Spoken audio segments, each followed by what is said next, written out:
Ya, Anda masih bersama kami di Bincang Halo Indonesia dan kita masih membahas tamu masyarakat kan dan juga merawat bahasa Indonesia yang kian hari kian banyak diserang oleh bahasa-bahasa asing yang kemudian dicampur oleh bahasa Indonesia. Yang sebenarnya kita juga amat miris ya, boleh menggunakan bahasa asing tapi kemudian kita harus mengutamakan bahasa Indonesia terlebih dahulu. Oke, Kita kembali ke Pak Mus. Pak Mus, Ya. ini kalau kita lihat banyak yang kemudian mencampur adukan antara bahasa asing, terutama bahasa Inggris dengan bahasa Indonesia. Apakah memang terlalu sulit untuk mengaplikasikan atau menerapkan bahasa Indonesia dalam keseharian? Mungkin banyak yang berpikir, seperti buku berjalan gitu ya. Kalau berbahasa Indonesia Terlalu baku ya? Terlalu baku. Seperti apa sebenarnya, Pak?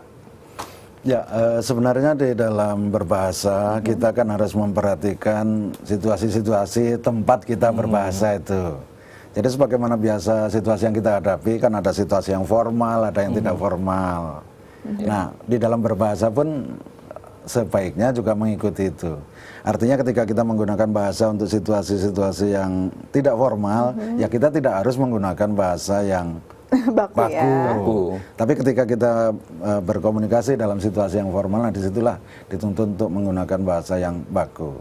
Jadi terkait dengan campur aduk bahasa itu, sejauh campur aduk bahasa itu memang digunakan dalam komunikasi yang informal, dalam pergaulan sehari-hari, dalam komunikasi yang tidak formal lainnya, ya itu sebenarnya tidak masalah ya. Hanya ketika kita harus berkomunikasi untuk keperluan resmi, nah disitulah bahasa yang kita gunakan itu harus benar-benar ditata supaya menjadi lebih mencerminkan keresmian gitu ya.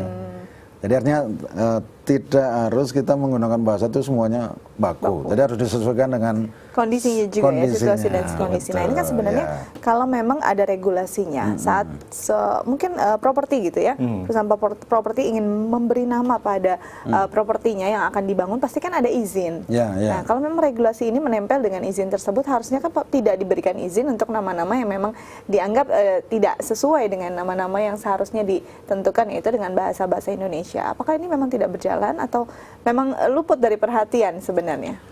Sebenarnya tidak luput dari perhatian, hanya di sini karena pihak yang menangani itu berbeda-beda, jadi diperlukan kerjasama yang lebih baik lagi. Karena dari sisi pengaturan bahasa, aturan-aturan di dalam penegakan penggunaan bahasa itu kan ditangani oleh Badan Bahasa, dalam hal ini Kementerian Pendidikan. Nah, sementara masalah perizinan ini kan ada di wilayahnya pemerintah daerah. Seperti pemerintah DKI Jakarta di sini, ini kan sebenarnya sudah mempunyai peraturan daerah mengenai penggunaan bahasa di tempat-tempat umum. Ada juga peraturan daerah mengenai papan reklame, reklame itu. Nah, di dalam peraturan daerah itu sebenarnya sudah tertera di situ bahwa di dalam penamaan itu harus menggunakan bahasa Indonesia. Tetapi di sini mungkin ketika harus menggunakan bahasa Indonesia harus tanya kemana.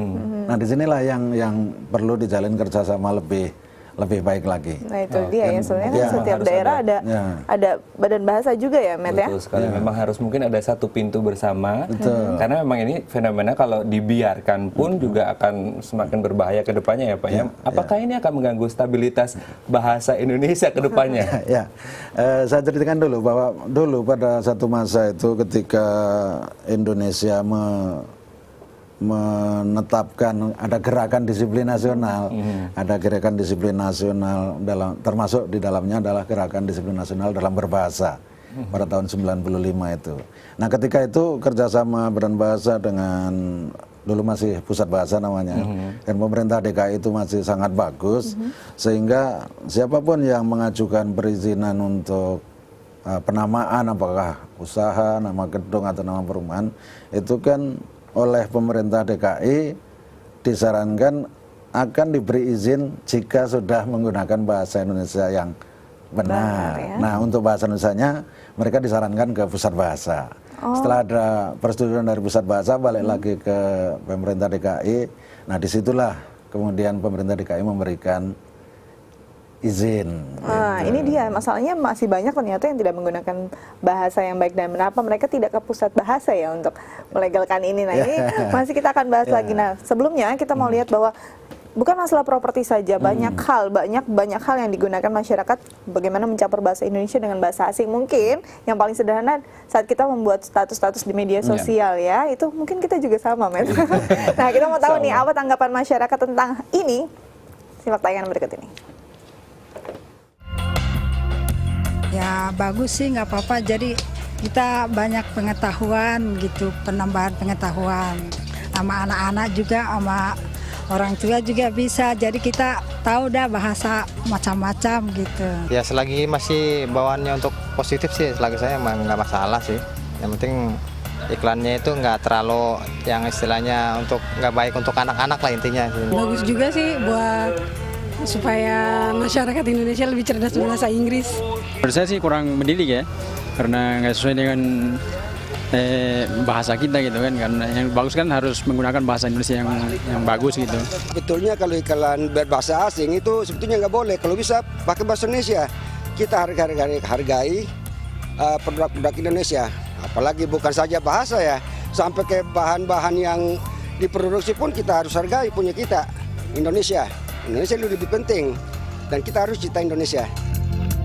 Kita harus cinta Indonesia. Ya, tadi ada yang nggak masalah, ada yang justru kalau bisa semua bahasa Indonesia ya, karena tidak semua juga orang mengerti bagaimana berbahasa Inggris gitu kan nanti artinya. Nah, ini bagaimana menanggapi bahwa masyarakat ternyata ada yang menganggap ini biasa-biasa aja.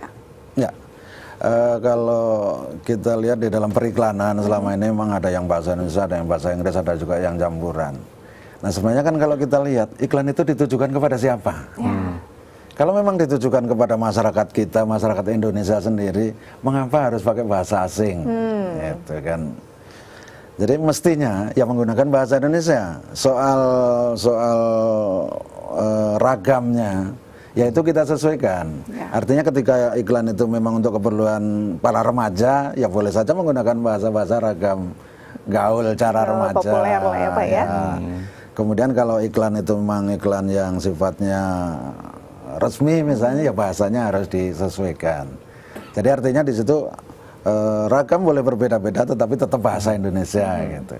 Karena kan banyak orang juga yang bertanya-tanya, mengapa harus pakai bahasa Inggris, mengapa harus pakai bahasa asing? Toh sasarannya juga orang kita sendiri. Oke. Nah ini kalau kita lihat sebenarnya ada regulasinya, lalu memang masih banyak yang tidak patuh lah ya istilahnya. Tapi ada sanksinya nggak sih Pak sebenarnya? Nah kita bahas setelah jeda berikut ya Pak ya. Tetap bersama kami di Halo Indonesia.